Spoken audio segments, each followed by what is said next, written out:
दोस्तों, क्या आप ध्यान दे रहे हैं? आज बाजार ऊपर जा रहा है। इसके अलावा सामान्य से अलग आज भारी खरीदारी हो रही है।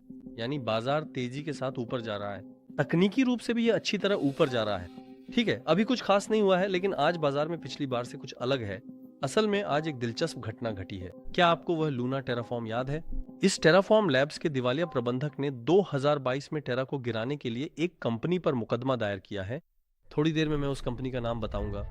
और अगर ये आरोप सही साबित होते हैं तो हम क्रिप्टो इतिहास के सबसे बड़े, सबसे खतरनाक दुश्मनों में से एक को वहां देखेंगे। बेशक अभी अदालत की प्रक्रिया शुरू ही हुई है, लेकिन अदालत के बाद भी बाजार ऊपर गया। इससे कई तरह की अफवाहें भी सामने आईं और कुछ लोग इसकी तुलना 10 अक्टूबर की गिरावट से भी कर रहे हैं। अगर ऐसा है तो वाकई इस मामले से बहुत गंदी सच्चाइयां सामने आएंगी। यहाँ बहुत उथल पुथल मचेगी। चलिए तुरंत विस्तार से देखते हैं। हम अपने वीडियो की ओर बढ़ते हैं।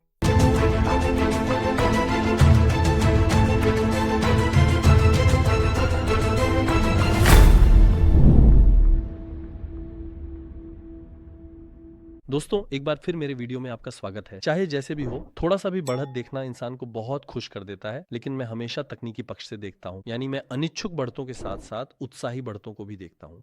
मैंने काफी समय से कहा है कि सारी बढ़तें अनिच्छुक रही हैं, लेकिन आज एक उत्साही बढ़त देखने को मिल रही है। हम इसके कारण के बारे में बात करेंगे। शुरू करने से पहले वीडियो पसंद आए तो लाइक और सब्सक्राइब जरूर करें। कोई सवाल हो तो कमेंट करें। साइंस की वजह से अभी पूरी तरह ठीक नहीं हूं, पर सुधार हो रहा है। इसीलिए मुझे लगता है कि मेरी आवाज अब थोड़ी बेहतर है। अब क्या आपको टेरा का पतन याद है? टेरा लूना की तबाही 2022 में हुई थी और वह सचमुच एक बुरे सपने जैसी थी। और इसके बाद इसने कई कंपनियों को भी डुबो दिया, लेकिन सबसे पहले जो गिरा वह टेरा लूना का पतन था। इसका कारण ये था, एक यूएसटी $1 के बराबर था। हम इसे पैक कहते हैं, यानी स्थिर। लेकिन यह स्थिरता टूट गई थी और यह बहुत बुरी तरह से टूटी थी। मतलब ऐसे सोचिए, आपका $1 अचानक आधा डॉलर हो गया या उससे भी कम हो गया। वह $0.1 रह गया, फिर वह 1 सेंट तक गिर गया। इस यूएसटी से जुड़ा हुआ लूना भी हाइपर इन्फ्लेशन में चला गया और उस रात कई लोगों की जिंदगी तबाह हो गई। मैं कभी नहीं भूलता, कुछ लोगों ने अपने घर खो दिए, कुछ ने अपनी गाड़ियां खो दी। यहाँ तक कि कंटेंट क्रिएटर्स भी हम ले रहे हैं कहकर सिस्टम और लोगों को उत्साहित करते रहे। लेकिन एक जबरदस्त गिरावट आई। शायद हम कह सकते हैं कि इस गिरावट को फेनोमेनाओं ने और बढ़ा दिया। $40 अरब अचानक गायब हो गए दोस्तों। लेकिन क्रिप्टो में, फाइनेंस में कई कंपनियां आपस में जुड़ी होती हैं, जिससे डोमिनो इफेक्ट बनता है। और उसके बाद ट्रायर, यूरो कैपिटल डूब गए, सेल्सियस भी डूब गया, फिर एफटीएक्स, अलामीडा रिसर्च भी डूब गए दोस्तों।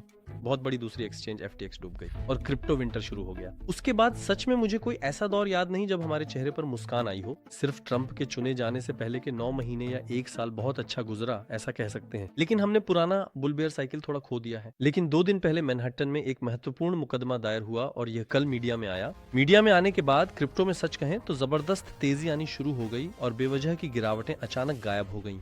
अब पहले मुकदमे पर नजर डालते हैं। अब जब टेराफॉर्म ढह गया, दिवालिया हो गया, तब मुकदमे की प्रक्रिया शुरू होती है और एक दिवालिया प्रबंधन बोर्ड बनाया जाता है। ये प्रबंधन ये जांचता है कि आखिर ये क्यों ढहा और कुछ दिलचस्प निष्कर्षों पर पहुंचा। मैनहट्टन स्थित ट्रेडिंग कंपनी जेन स्ट्रीट ने भी मुकदमा दायर किया। यानी जिस कंपनी जेन स्ट्रीट का हमने अभी जिक्र किया था वही है। ये मुकदमा किस बारे में है? मैं आपको घटना को समय रेखा के साथ समझाता हूँ। सबसे पहले टेराफॉर्म कंपनी कर्व पूल से $150 मिलियन मूल्य का यूएससीटी निकालती है। कुछ ही मिनटों बाद जेन स्ट्रीट से जुड़ा एक वॉलेट $85 मिलियन की अचानक बिक्री करता है और बाजार काफी बिगड़ जाता है। बाजार में घबराहट फैल जाती है, जिसका मैंने जिक्र किया। अब $1 की कीमत आधे डॉलर के बराबर हो जाती है। इस बार गिरावट और भी तेज हो जाती है और $40 अरब हवा हो जाते हैं। अब मुकदमे की फाइल में एक और दिलचस्प घटना सामने आई है। एक और दिलचस्प जानकारी है। ब्रीजी सीक्रेट नाम से एक प्राइवेट चैट ग्रुप बनाया जाता है। मुकदमे की फाइल में यह आरोप है कि टेराफॉर्म में एक पूर्व इंटर्न ट्रेडर ने अंदरूनी जानकारी लेकर जेन स्ट्रीट को पहुंचाई। यानी यह असल में एक क्लासिक फ्रंट रन मामला है। अब मैं आपको जेन स्ट्रीट के बारे में थोड़ा बताऊंगा, लेकिन उससे पहले एक छोटी सी याद दिला दूं। अगर आपका क्रिप्टो खाता नहीं है तो आप बाइनेंस के साथ आसानी से क्रिप्टो खाता बना सकते हैं। साथ ही स्वागत बोनस के रूप में $600 भी है, अगर आप नीचे दिए गए रेफरल लिंक का इस्तेमाल करते हैं। इसके अलावा अगर आप उस रेफरल लिंक का इस्तेमाल करते हैं तो आप हमारे केवल रेफरल सदस्यों के लिए खास टेलीग्राम ग्रुप में भी शामिल हो सकते हैं। विवरण वीडियो के डिस्क्रिप्शन में है। तो ये जेन स्ट्रीट कौन है दोस्तों? ये कोई आम कंपनी नहीं है। ये दुनिया की सबसे बड़ी क्वांटिटेटिव ट्रेडिंग फर्मों में से एक है। लेकिन कुछ और भी दिलचस्प जानकारियां हैं। अभी मैंने थोड़ी देर पहले एफटीएक्स के पतन का जिक्र किया था। क्या आपको सैम बैंकमैन फ्राइड याद है? हम उसे SPF कहते थे, बाजार में उसे इसी नाम से जाना जाता था। दरअसल सैम ने अपने करियर की शुरुआत जेन स्ट्रीट में की थी। यहाँ तक कि उस समय सैम का अलामेडा रिसर्च में एक साझेदार भी था। अलामेडा रिसर्च की CEO कैरोलाइन एलिसन थी। यह भी अपने करियर की शुरुआत जेन स्ट्रीट कंपनी में काम करके करती है, और वही कंपनी असल में इन दोनों के अंत का कारण भी बनती है। यह एक दिलचस्प जानकारी है। अब एल्गोरिदमिक स्टेबल कॉइन बहुत संवेदनशील होते हैं। हाँ, इसमें जोखिम तो है, लेकिन क्या यहाँ कोई जोखिम था या इसे जानबूझकर गिराया गया था?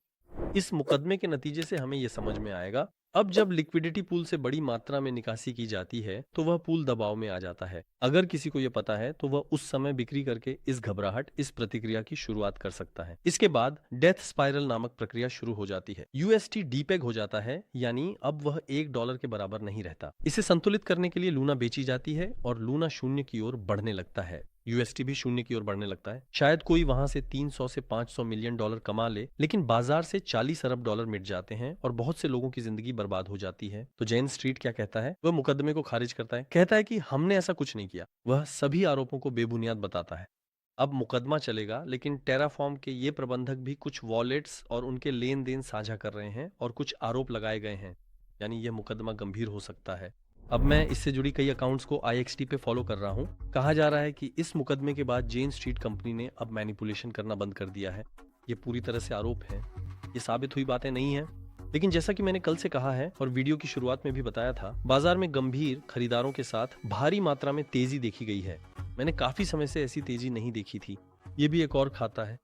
माना जा रहा है कि 2022 और 10 अक्टूबर की गिरावट का पैटर्न एक जैसा है। 10 अक्टूबर के बाद से लगता है जैसे क्रिप्टो पर संकट के बादल मंडरा रहे हैं, यानी सोना बढ़ रहा है, सोना गिर रहा है। चाहे ऊपर जा रहा हो या नीचे आ रहा हो, क्रिप्टो गिर ही रहा है। या फिर शेयर बाजार ऊपर जा रहे हैं लेकिन क्रिप्टो गिर रहा है, शेयर बाजार गिर रहे हैं, क्रिप्टो फिर भी गिर रहे हैं। वास्तव में क्रिप्टो को इतनी मौत की दलदल में धकेलने वाली चीज आखिर क्या थी, हमें भी नहीं पता। लेकिन अगर वाकई जेन स्ट्रीट से जुड़ी कुछ बातें सामने आती हैं तो यह दिखाता है कि आने वाले दिनों में क्रिप्टो को थोड़ी राहत मिल सकती है। अब आपको क्या लगता है, ये आरोप सच है? क्या इनके सच होने की संभावना है? और अगर ये सच है तो क्या बाजार यहाँ से पलट सकता है? अगर आपको लगता है कि यह निचला स्तर है तो अपनी राय कमेंट में लिखें। मैं जेन स्लिप से जुड़ी अपनी रिसर्च जारी रख रहा हूँ। मैं इसे X प्लेटफॉर्म पे शेयर करूंगा दोस्तों। मैं वहां से आपको डिटेल्स देना जारी रखूंगा क्योंकि ये मुकदमा लंबा चलने वाला है। उम्मीद है कि सब कुछ समझ में आया होगा। अगली वीडियो में फिर मिलेंगे। अलविदा।